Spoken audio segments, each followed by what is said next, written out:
हम सभी मिलकर एक बार परमपिता परमात्मा के मुख्य नाम ओम का उच्चारण करते हैं।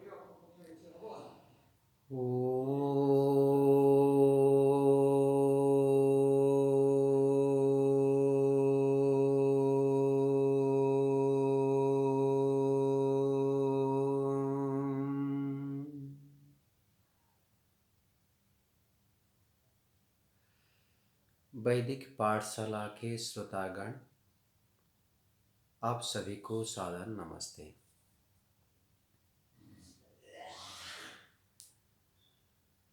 ईश्वर जीव प्रकृति को जानने के लिए हमारा विषय है।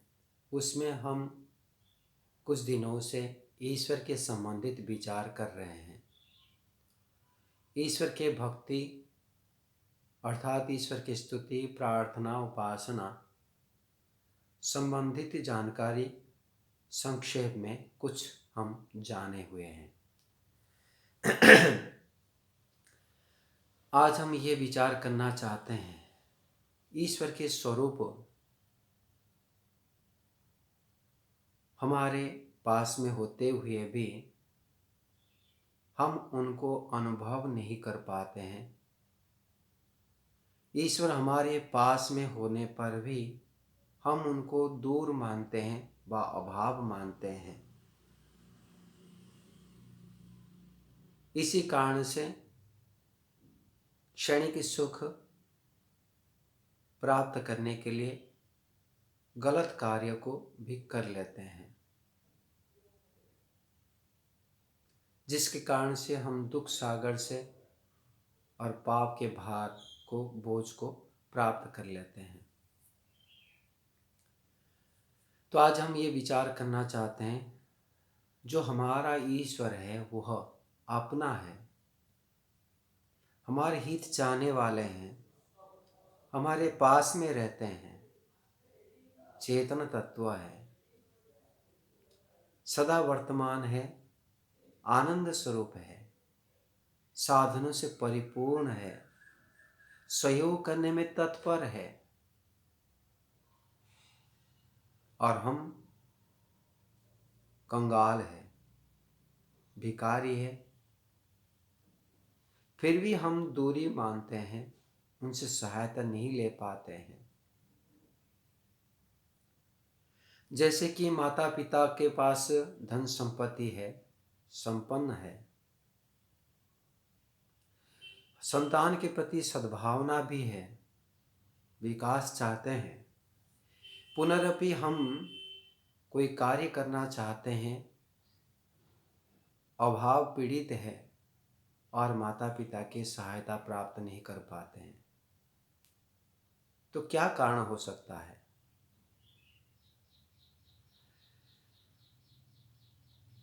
तो आप विचार करें, तब आपको यह निश्चित अनुभूति होगा कि माता पिता के प्रति संतान के जो भावना है, जो संबंध है, जो जुड़ाव है, वो कुछ कमी है, जिसको कहते हैं कम्युनिकेशन गैप है, जिसको कहते हैं हमारे भावनाओं का आदान प्रदान नहीं हो पाया है, अथवा हमको योग्य नहीं मानते हैं। पिताजी हमारे ऊपर विश्वास नहीं कर पाते हैं, योग्य नहीं मान पाते हैं, इसलिए पिताजी के धन संपत्ति को, सहयोग को हम प्राप्त नहीं कर पाते हैं।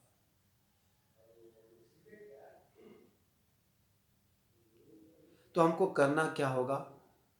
इन दोनों कार्य से अतिरिक्त और एक दुविधा होती है कि हम पिताजी कहीं दूर है, मैं कहीं दूर हूँ, मेरी बातों को समझ नहीं पा रहे हैं, मेरी क्रियाओं को देख नहीं पा रहे हैं। तो समाज में जो आज कठिनाई हो रही है, अपने घर के व्यक्तियों के से भी हम सहयोग ले ही ले पाते हैं, उसी प्रकार से ही परमपिता परमात्मा के पास हमारा कठिनाइयाँ हैं। उनके पास सब कुछ होते हुए भी हम प्राप्त नहीं कर पाते हैं। इसमें ईश्वर की कोई दोष नहीं है। लौकिक माता पिता से वह बड़े हैं, सब कुछ जानते हैं, हमारे स्थितियों को जानते हैं, हमारी योग्यता को भी जानते हैं, परंतु सांसारिक के माता पिता के अंदर में मोह रहता है, ईश्वर के पास मोह नहीं है। वो न्याय ईश्वर के पास में है, अन्याय नहीं करते। न्याय के आधार पर हमको फल को प्रदान करते हैं, हर समय देना चाहते हैं। वो न्याय क्या है? किसको हम न्याय करेंगे? किस स्थिति को न्याय कहेंगे? क्या एक मालिक है, एक सेठ है, किंवा एक उद्योगपति, उनके जो कर्मचारी है उनको जैसे फल देते हैं, मासिक पेमेंट करते हैं, दैनिक पेमेंट करते हैं, उसी प्रकार से ईश्वर क्या हमको पेमेंट करते हैं। हमको ईश्वर ने बुद्धि दी, हम विचार कर रहे हैं, यथार्थ को जानने के लिए प्रयास कर रहे हैं। श्रद्धा भक्ति एक चीज है ही, साथ साथ हमको ज्ञान को भी जानना चाहिए। तो सत्य आधार पर ही सत्य श्रद्धा उत्पन्न होता है। तो हम ये विचार कर रहे हैं, एक उद्योगपति उनके कर्मचारियों को पेमेंट करता है, उसी प्रकार क्या ईश्वर हमारे कर्मों को बदल में पेमेंट करते हो? जैसे हम उद्योगपति के पास में 8 घंटा मेहनत किए हैं, उसके हमने लाखों रुपया की आय को बढ़ाए, तो हमको वह कुछ 40,000 50,000 पेमेंट दिया। ऐसे ही क्या हम ईश्वर के पास में कोई कार्य करते हैं जिससे ईश्वर का पूर्ति हो, ईश्वर के कार्य पूर्ण होता हो, ईश्वर को लाभ मिलता हो, जिसके बदल में हमको फल प्रदान करेंगे? ऐसे तो है ही नहीं। ईश्वर पूर्ण है, उसके ईश्वर को कुछ आवश्यकता है ही नहीं। इसलिए ईश्वर के लिए कोई कार्य हम करते हैं, यह मानना तो गलत है। दूसरे फल मिलता है माता पिताओं से। माता पिताओं के पास में हम कुछ कार्य करते नहीं। छोटा बच्चा थे, हम मांगे पिताजी मुझे 5 रुपया दो, मना के। रोते रहे, मांगे नहीं दिए, चिल्लाते रहे, रोते रहे, जिद करते रहे, फिर भी पिताजी नहीं दिए, 5 रुपया भी नहीं दिए। फिर हम धीरे धीरे बड़े हो गए, 5 रुपया दे दिए। फिर और बड़े हो गए, 10 रुपया दिए, और बड़े हो गए, 100 रुपया दिए। ऐसे धीरे धीरे जब योग्यता हमारा बढ़ता जाता है, वो हमको देते रहते हैं। ईश्वर पिताजी के लिए कोई कार्य हम नहीं करते, हम अपने कार्य करते हैं। योग्यता अर्थात हमारे के जो प्रवृत्ति, हमारे जो व्यवहार है, वो जितने जितने पिता के अनुकूल होता है, जैसे जैसे पिता हमारे चाहते हैं, हमारे ऊपर चाहते हैं, वैसे वैसे हम कर्म करते रहते हैं, तो पिताजी खुश होते हैं। तो उनके मेहनत करते हुए जो राशि को प्राप्त किए, उनकी जो संपत्ति है, उस संपत्ति को देते हैं। एक दिन ऐसे होता है कि सारे चीज़ उसको समर्पित कर लेते हैं और कहते हैं बेटा ये सारे तेरा है, मेरे जो है कुछ सब कुछ तेरा है। तो उसी प्रकार से ही परमपिता परमात्मा का फल है। ये पूरे ब्रह्मांड जो है वो हमारे लिए है, वो उनको ईश्वर के अधीन है। वो जैसे पिता के अधीन, ये पूरे घर मकान आदि रुपया जितने बैंक बैलेंस पिता के अधीन है, और उनमें से हम व्यय करते हैं, खर्च करते हैं, प्रयोग करते हैं, सुख लेते हैं। उसी प्रकार से ईश्वर के सभी साधन है। हमारे घर को हम स्वयं अपना मानते हैं, पर पिताजी के सामने नहीं कहें ये मेरा घर है। पिताजी के सामने तो आपका ही घर कहा जाता है। ऐसे ही हमारे पास जो यह शरीर मन बुद्धि आदि मिला हुआ है, वो दूसरे व्यक्ति के लिए तो कहेंगे हमारा है, मेरा है, परंतु ये सारे कुछ ईश्वर के अधीन है, ईश्वर का है। तो इसका आधार क्या हुआ? जो कुछ मेरे पास में वह प्रभु का है, और प्रभु ने ही हमको प्रदान किए हुए हैं। और जो कुछ प्राप्त भी होगा उन प्रभु से ही प्राप्त होगा, और वह जो प्रदान करेंगे वो हमारी योग्यता के आधार पर प्रदान करेंगे। तो हमारे और ईश्वर के मध्य में कौन सा दूरी है जिससे हम उनसे गुणों को, ज्ञान को, शक्ति को, सामर्थ्य को, सहयोग को प्राप्त नहीं कर पाते हैं? तो वह एक ही है, हमारे अंदर में आचरण के जो गुण है, ईश्वर के जो आदेश को पालन करने का जो सामर्थ्य है, वह कमी है। जो जो व्यक्ति जितने जितने परिमाण से ईश्वर के आदेश को पालन करता है, आदेश क्या है वो भी जानना है, और जितने जितने आदेश को पालन करता है वह व्यक्ति उतने उतने ईश्वर के निकटतम होता है। एक पिताजी के दो संतान हैं। एक संतान, दोनों संतान पिताजी के पास पास रहते हैं, सदा पीछे पीछे रहते हैं, परंतु एक संतान तो केवल उनके गुणगान करता रहता है, गुणगान करता है, कोई काम नहीं करता। अर्थात एक व्यक्ति को पिताजी ने 1000 रुपया दिए, दूसरे पुत्र को भी 1000 रुपया दिए। तो एक व्यक्ति 1000 रुपया को पॉकेट में रखा हुआ है, पिताजी ने जो कार्य करने के लिए दिए थे, आप इस धन को सदुपयोग करना, बस इतने कहे थे। तो पिताजी के जो संतान है, एक संतान उस पैसा को रखता है कि भविष्य में काम आएगा, और दूसरे व्यक्ति जो उस 1000 रुपया को लेते हुए उस जहाँ जहाँ उसको आवश्यकता लगा उसको वहाँ प्रयोग करता है, जो पिताजी के अनुकूल है। सभी सामूहिक जो सुख मिले, भाई को भी सुख मिले, माता जी को सुख मिले, परिवार को सुख मिले, उस प्रकार से धर्म पूर्वक इस धन को प्रयोग करता है। एक व्यक्ति उसको रखा हुआ है, 15 दिन हो गए, महीना हो गए, पिताजी पूछते हैं, बेटे आपको मैं 1000 रुपया दिया, क्या प्रयोग किया आपने? तो एक बताता है कि मेरे पास है, मैंने कोई काम मुझे दिखाई नहीं दिया, मैं कार्य में प्रयोग करूंगा उसको, मेरे पास में रखा हुआ है।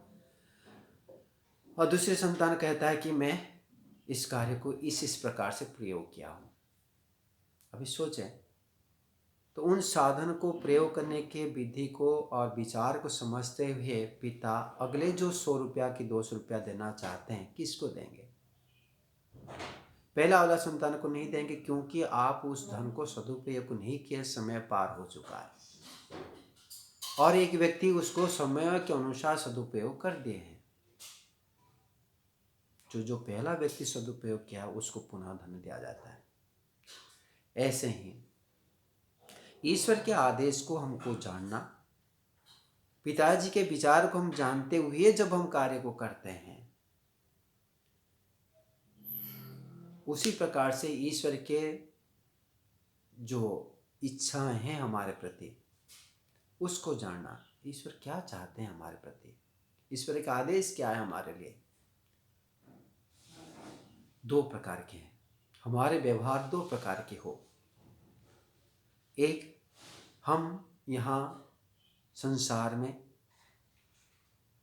सेवक बनते हुए सभी समाज के व्यक्तियों को आवश्यक अनुसार उचित व्यवहार करें, यथायोग्य व्यवहार करें।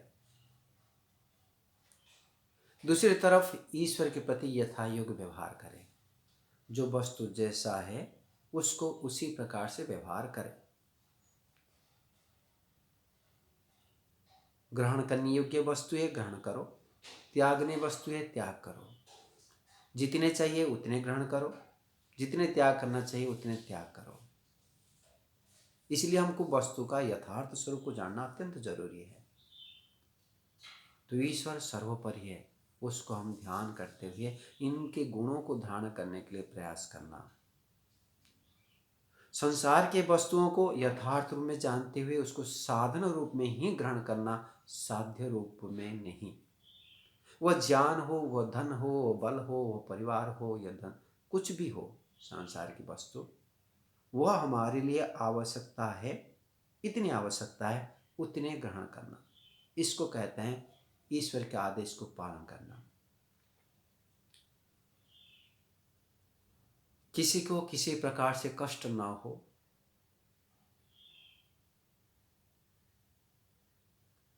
उसके लिए तत्पर रहना।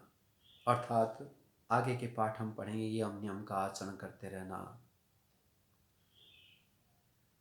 योगाभ्यास करते रहना, तो ईश्वर से हमारा दूरी उसी प्रकार से होता है जितने जितने ईश्वर के स्वरूप को न जानते हुए, ईश्वर के उपदेशों को न स्वीकार करते हुए, न जानते हुए उस प्रकार आचरण न करते तो दूरी रहते हैं। तो दूरी ज्ञान की दृष्टि से दूरी होता है, एक स्थान की दृष्टि से दूरी होता है। स्थान की दृष्टि से ईश्वर से हमारा कोई दूरी नहीं है, सदा हमारे पास में है, चेतन स्वरूप है, हमारे अंदर बाहर विद्यमान है, हमारे उत्साह बढ़ाने वाले हैं। पाप कर्म करते हैं तो भय शंका को उत्पन्न कराने वाले प्रभु सदा वर्तमान है। दूसरे पक्ष में इस बात को अनुभूति करने वाला जो ज्ञान है,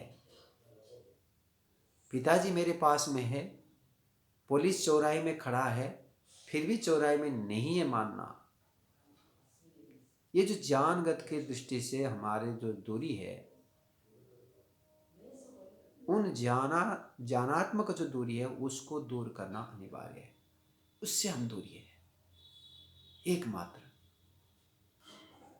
उस ज्ञानात्मक दूरी को दूर करते हुए अपने आचरण को सुधार करते हैं तो सब कुछ छपर फाड़ के देने वाला ईश्वर खड़ा है, गदगद कराने वाला ईश्वर खड़ा है, महान बना देने वाला ईश्वर खड़ा है।